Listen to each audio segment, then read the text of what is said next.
बिस्मिल्लाहिर्रहमानिर्रहीम।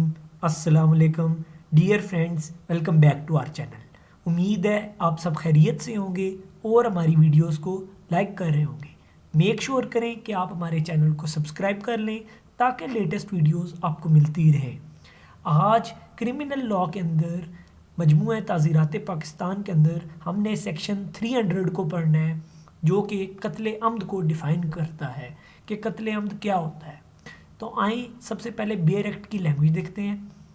सेक्शन 300 कत्ल अम्द, whoever with the intention of causing death or with the intention of causing bodily injury to a person by doing an act which in the ordinary course of nature is likely to cause death or with the knowledge that his act is so imminently dangerous that it must in all probability cause the death of such person is said to commit कत्ल अम्द।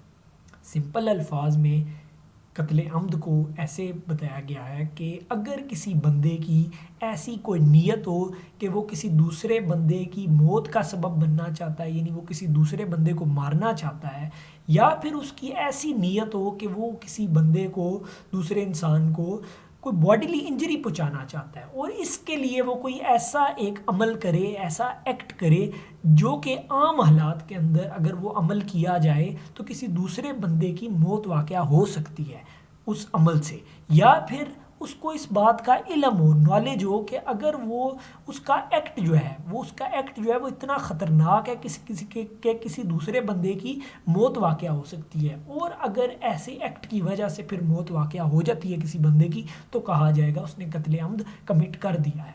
तो simple अल्फाज में ये एक इरादतन कत्ल होता है कि जो बंदा इंटेंशनली किसी का मर्डर करता है तो इसको हम कत्ल अम्द बोलते हैं।